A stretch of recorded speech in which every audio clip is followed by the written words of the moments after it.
Hello, it's Friday night. I've been driving for about 6.5 hours after a full day of teaching, but I've made it down to Potton Hall, which is a recording studio based in Suffolk. This weekend, the composer Andy Scott is recording a CD's worth of his saxophone music, and Tim McAllister, the American saxophonist, who has actually just flown over from recording a concerto with an orchestra in Brussels, is recording that. So that's something I'm really excited about hearing this weekend. My job is to record some behind the scenes footage and get some cinematic shots for some promo for when the CD comes out. I've got my drone with me, I've got my gimbal with me. They've already been recording for a couple of hours, so let's go and have a look at what they've been up to. Here we go.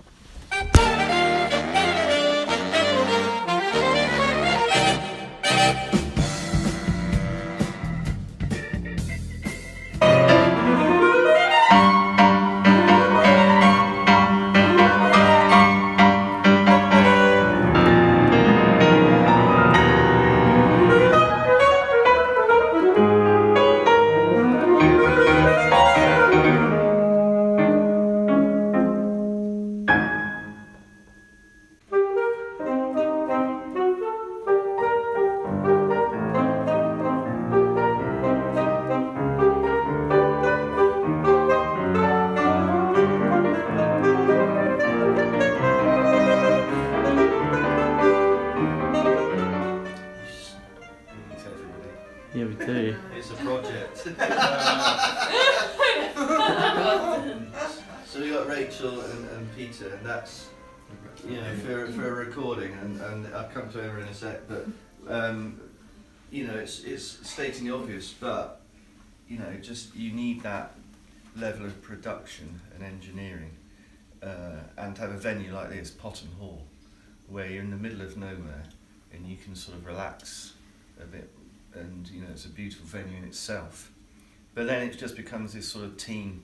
It's piecing together the whole sort of team ethic of it to make it comfortable for the performers, I think.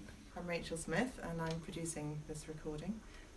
So my job is to look after the musical side of things. The engineer is sitting there with the recording equipment, and he's responsible for setting up the microphones and getting the sound, whereas I'm responsible for making sure that the performance is as good and musical and exciting as it can be. So I have the score, I have my sheet of paper. So on here I write down the take numbers, where each take goes from and to, so that goes from bar 109 to the end.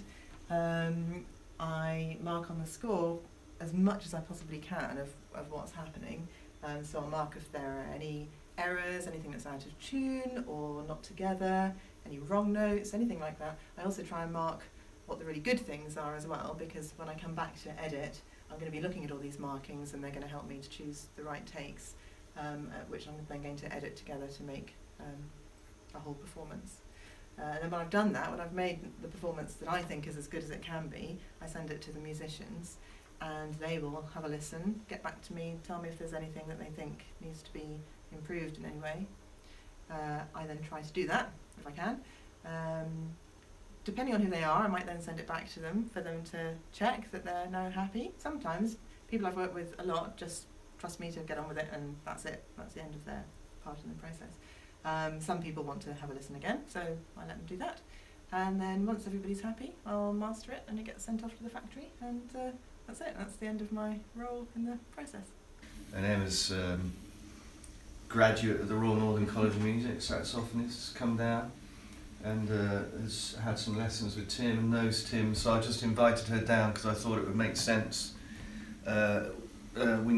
Specifically as a page turner, but, yes. but having a very good page turner. having a saxophonist to do it, yes. and just being around is cool. We've got a pair of wide omnidirectional mics giving an ambient sound of the hall. And then on the soloist, we've got two ribbon microphones here, which are the main pickup. That's a very warm, mellow sound on the soloist, plus a U87 here, which is just there for a little bit of focus. We're not using very much of that, but that's slightly brighter, but still a nice warm sound because it's a large diaphragm. We've also got a couple of subcardioid mics on the piano. And then this is just the talkback system so that Rachel, the producer, can talk to everyone, and the red light to show that the recording is happening.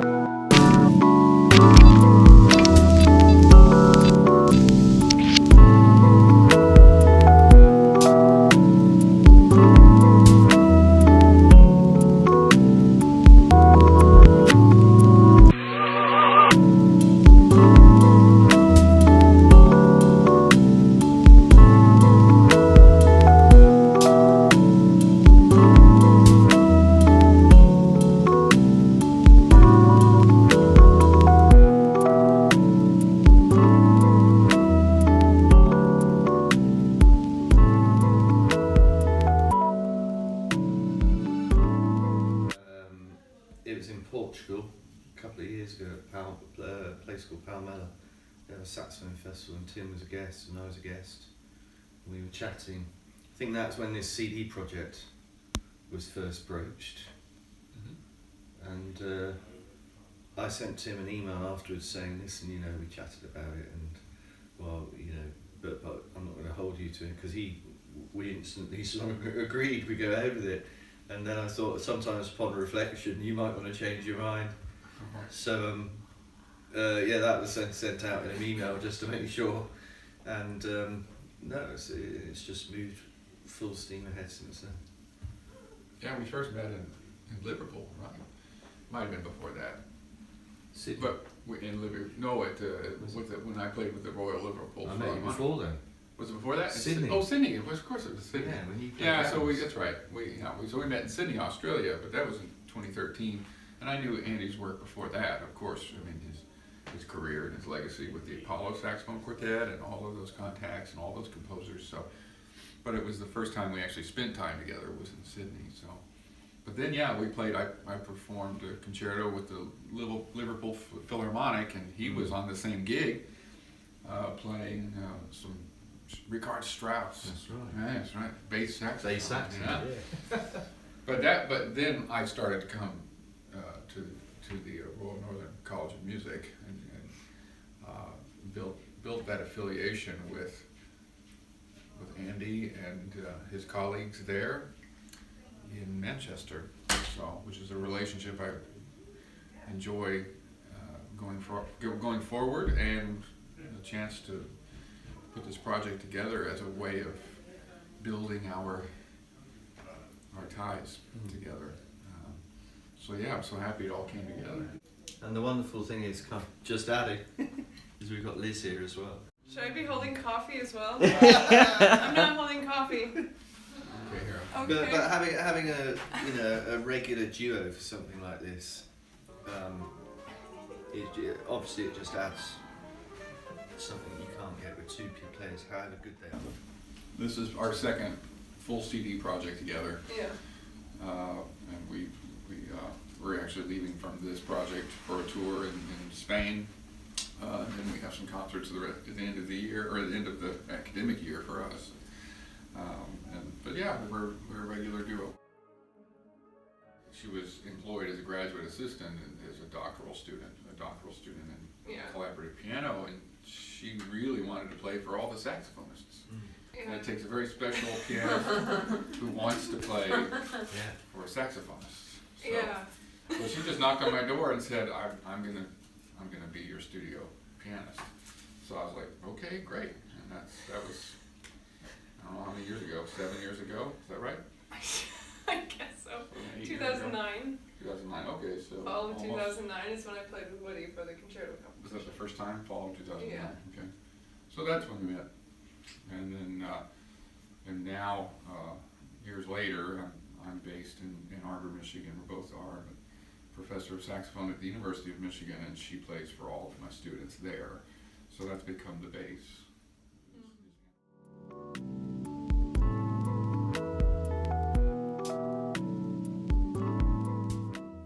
traveling is always trouble, always a problem. With saxophones, you're moving, whether or not it's on an airplane or you're just dealing with different temperature and elevation. But the saxophone responds to different conditions. So, but whenever I travel, I always have tools with me. I bring kind of a basic tool set with me.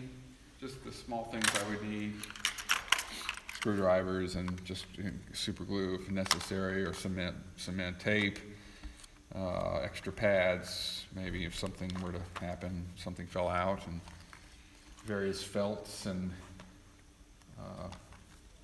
adhesive, plastic and cork, of course, and sandpaper, and just to try to have something for any kind of possible emergency.